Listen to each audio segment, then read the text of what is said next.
I've been chasing this dream so long. Lord help me, I know that I gotta stay strong. Hey there guys, welcome back to another video of Dream Team Garage.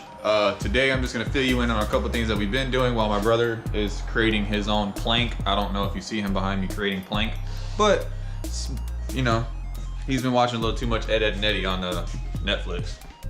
They ain't got that bitch on Netflix. Oh, they don't? I thought someone said they had Ed, Edd n Eddy on Netflix. Really? Yeah. Cause I know they put Hey Arnold on there. Yeah, I seen Scooby-Doo, Rugrats. I think the Rugrats is on there. But besides all that, I need a light. You fixed your mess up? Is that what you said?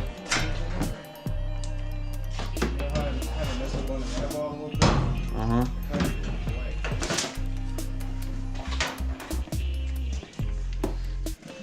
So we've been slightly working on the brake system. So we jacked the car up in the air because my rear e-brake does not work, period. And probably found out the reason why. Let's go ahead and feast your eyes on this monstrosity of a freaking goop ball. So I am going to be replacing all the studs and bolts that go to the tires because I just don't trust these due to the fact that I snapped one on the passenger side. So yeah, and also I think this e-brake is locked open due to the fact that we could barely get it off, and there's a bunch of the gunk that was just being hammered off. We heated it up, hammered the crap out of it. Well, I should say Josh hammered the crap out of it. On the passenger side at least. Because he did the passenger side. And that's my little trooper. Josh is a trooper. Because the passenger side ain't got much room. There's just enough room for a tire and a body. Barely a body. So, but the passenger side is the same. I think the cable is just stretched, but I am gonna end up doing a whole rebuild back here just because it's cheap and easy eventually in the next few videos, so stay tuned for that. Also, while off camera, the day that I got the car, well, slightly running for you guys on that one video, I think it was the spark plug video or the valve latch video, I almost fell over. You guys didn't see that. Shut up. But just because you see the valve covers off doesn't mean I'm re-lashing it. There's nothing wrong with that. I took the spark plugs out because off camera I was playing with the car and I got it to where everything was perfect, quote unquote, but I felt like I could squeeze a little bit more perfection out of it after Joshy told me to stop doing what I normally do, and that's when I reach perfection. I try to reach for more and fuck shit up. So that's kind of what happened. I think I played with the air and fuel mixture screws on the carburetor a little too much and burnt out my spark plugs. So I went and got new ones, but they don't look that bad. I took them out, looked at them. They do the passenger side looks terrible. Like they're all black except for one, and that's cylinder number 8. And that's because of the fact that it just got washed out with gas. So I think they may have fouled out, but I'm gonna try and get the car running again and idling to where on the old spark plugs before I put the new ones in. Because I don't want to put the new ones in and fuck up the new ones. Because I don't know about y'all, I'm not Josh. I don't spend $9 on spark plugs. Hey, to be fair, it was my first time buying spark plugs. And he let the dummy just randomly give his ass $9 spark plugs and didn't decide. It was $7 spark plugs. Oh, $7 spark plugs, which is a little bit better. You know, when you see a $50 quote on some damn spark plugs, you should kind of wonder. Me, I only pay the upwards of like $23, $25 for some spark plugs, because I only mess with NGK. What's the other one? AC Delco or Bosch. And these are my new Bosch. I know you guys don't want to see me. I almost dropped my GoPro. I would have cried. Here's my new Bosch spark plugs. Only cost me $25 for an 86 Camaro with a 305. You see that point that little bitch got? I know you can see that point. Yeah, a little extra point right there. Put my finger behind it so it focuses. That little extra point up there helps with the I almost said ignition flow, the flow of the spark. So yeah, we'll put these platinums in. I'm surprised I paid $5 for some damn platinums. Or they were $3 after taxes. So they were $2.99 a piece. Are you done with plank? Kinda, sorta. I still gotta fix the little aisle right here, and you know. Wow. Not bad. You gonna draw them like a chest or something? I was thinking about that. I was trying to put some hands in it. You know, I'm not really an artist like that. I'm surprised it went as well as it did now. I mean, the plank on Ed, Ed, and Eddie only had 3 fingers. Looked like little bows. I think, if my memory suits me very well. But yeah, I'm just waiting for the little RTV black gasket maker, whatever, to seal on the gaskets, and then I'll put them back. Yes, this one doesn't have any holes, but right now I don't feel like going to go buy any right now. So we're MacGyvering this set of valve cover gaskets with that set, because the old, I wouldn't say old, they were slightly new, cork gasket kind of took a on me and started blowing a lot of oil everywhere when I was messing with the motor when me and my brother were here, and I got it running very, very, very, very, very, very, very nice. Oh, and by the way, my gauges work. All of them work. Volt gauge, oil gauge, and water temp gauge. They all work. I tested them. Kind of had no choice because of the fact that how long I kept the car running when I was off camera. I probably should have hooked up the camera before I started doing what I was doing to it. But alrighty, so with that motor back there, I'm not gonna actually put that motor in here. What motor I want to put in here, because everybody's doing LS swaps, everybody's doing LM7 swap or LKQ, or I said LKQ, that's a pick and pull place. An LQ4, which is the LM7 truck base 6.0 liter V8 LS1, quote unquote, because it's a truck motor. But I don't want to put that in here. I want to do an LT2, which is out of the C8 Corvette, if some of you are familiar with that.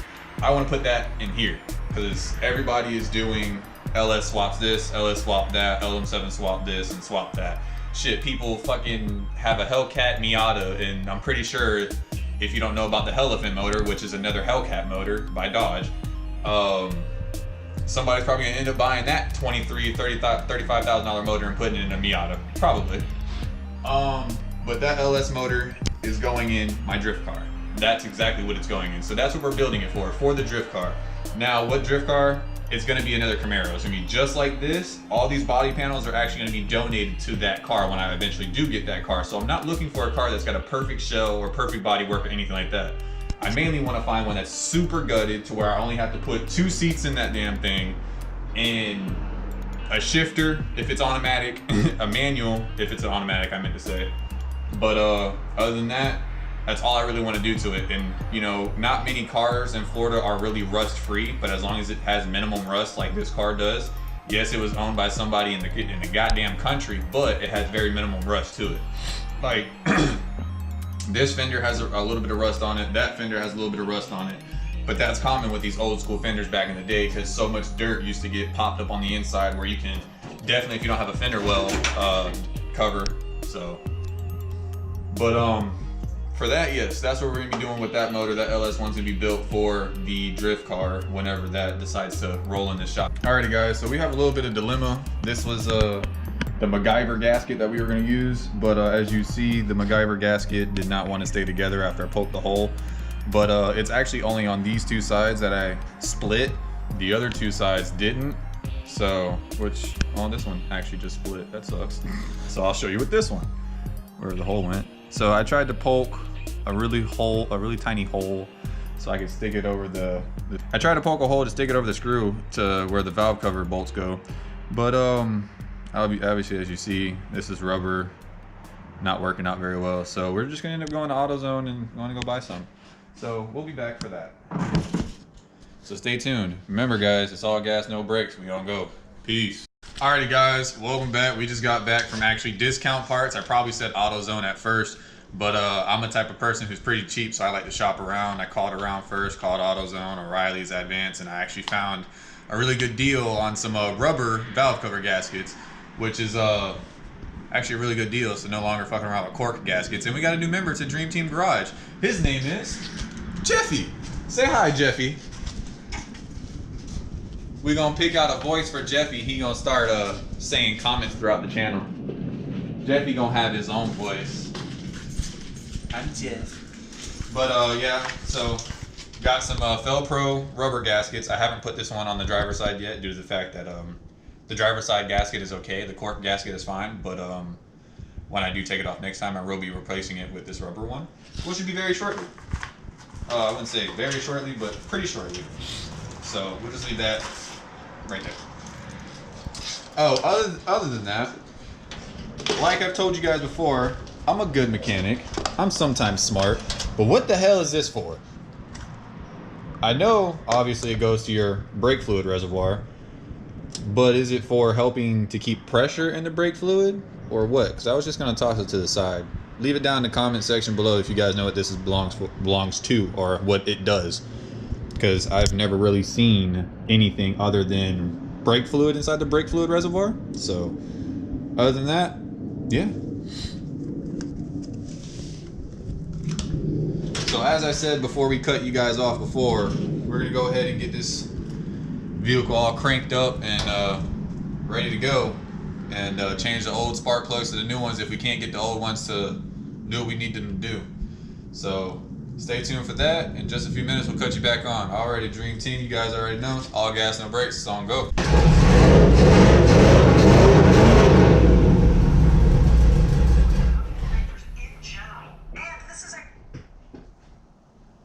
I want to see what flew out the exhaust. Everything. Alrighty guys, so the car is slightly running, not really running. I think it needs a little bit more air, but I suck at adjusting carburetors point blank period.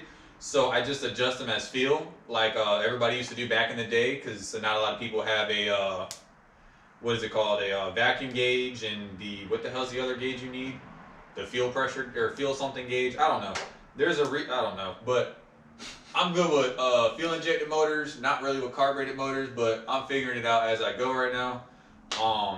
So yeah, we got the car slightly running, but it's not running as good as I want it to, because every time I come off the throttle, it kind of wants to like slightly die its way out. So I think it needs more air versus the fuel mixture I have it at. The fuel mixture to where it needs to be, you kind of have to have a special gauge for it, like an a vacuum gauge, or like an air fuel gauge or something like that, that pulls vacuum and it reads it, and then you can adjust it slightly. But there's other ways you can do it by feel.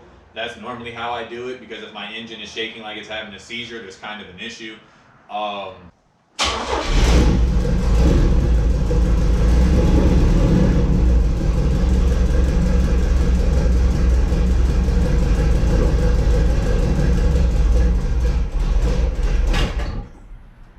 Spit up a little bit.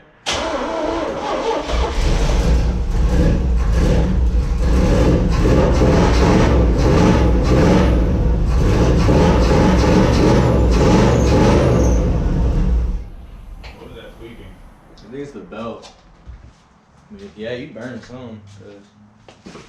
Not burning, but something. Yeah, you burn the belt. Look kind of toasty.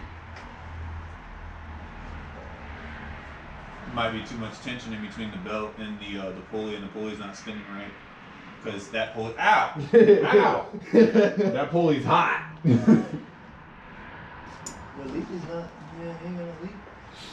I should have no leaks. Oh, also guys, I forgot to tell you, I did replace the thermostat gasket. I don't think I replaced it on video like an idiot, so I should have replaced it on video, but it's nothing special.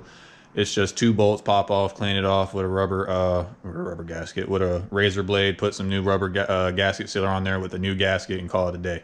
That's all I really did.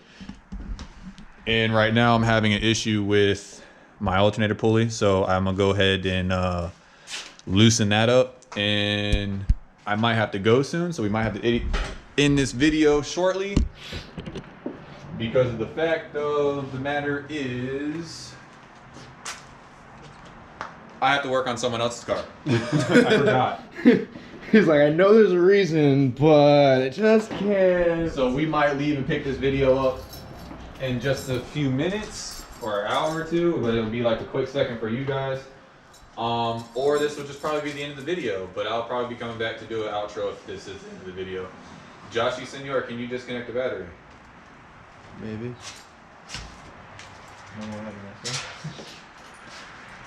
I don't know if I told you guys. Don't ever buy these fucking terminals. These things right here, either they're too short or they're too long. You can never, I can't find the ones that are just like, just right. They're either too short or too long. I thought these right here would be best for what I was doing, but might not be. So I might just end up purchasing a aquamarine battery that has top and side pulse batteries. What? I touched something and it blinked and I almost died. And well, that's the negative side. As long as you don't touch any power, you ain't gonna get no shockity shock. And you should do the powers and first. I already started. We'll cut you guys back on in just a little bit when we come back to the shop. Alrighty, Dream Team. As you guys know, this is Dream Team Garage. That's Joshy. I'm Isaac. That's Jeff. And it's all gas, no brakes. We gonna go.